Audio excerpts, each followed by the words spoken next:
இப்போ இருக்கிற advance science and technology use பண்ணி என்னதான் நம்ம புது புது விஷயங்கள் ஒரு பக்கம் கண்டுபிடிச்சி இந்த உலகத்தை காப்பாற்றிட்டு இருந்தாலும் இந்த ஒட்டுமொத்த பூமியுமே டோட்டலாகவே அழிக்கிற அளவுக்கு இருக்கிற ஒரு பயங்கரமான சூப்பர் பவர் அப்படின்னு சொல்லிட்டு எடுத்துக்கிட்டா அது சூப்பர் வல்கனோஸ் அப்படின்னு சொல்லலாம். பிகாஸ் ஒரு சூப்பர் வல்கனோ வெடிச்சிச்சுன்னா அதை சுற்றி இருக்கிற இடத்த மட்டும் அது டோட்டலாக பாதிக்காமல் பூமியில் இருக்கிற பல உயிரினங்களை டோட்டலாகவே அழிச்சிரும் அப்படின்னு சொல்லிட்டு நம்ம எல்லாருமே படிச்சிருக்கோம்.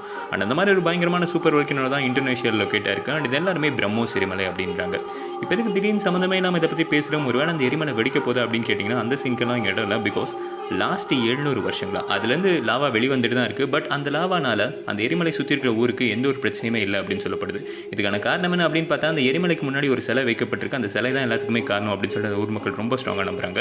அண்ட் அந்த சிலை என்ன அப்படின்னு சொல்லிட்டு போய் பார்த்தா அந்த எரிமலைக்கு முன்னாடி ஒரு விநாயகர் சிலை வச்சிருக்காங்க. அந்த சிலை தான் அந்த ஒட்டுமொத்த வல்கனோவையுமே கண்ட்ரோல் பண்ணுது அப்படின்னு சொல்லி இன்றைக்கி அந்த ஊர் மக்களால் ரொம்ப ஸ்ட்ராங்காக நம்பப்படுது. நிஜமாலுமே இதுக்கு பின்னாடி தெய்வீக சக்தி இருக்கா இல்லையா அப்படிங்கிறத தாண்டி இன்றைக்கி அவங்க எல்லாருமே சேஃபாக இருக்காங்கன்னா அந்த சிலை தான் காரணம் அப்படின்னு சொல்கிறாங்க. ஸோ இதை பற்றி நீங்கள் நினைக்கிறீங்க மறக்காம லைக் பண்ணிட்டு கீழே கமெண்ட் பண்ணுங்கள்.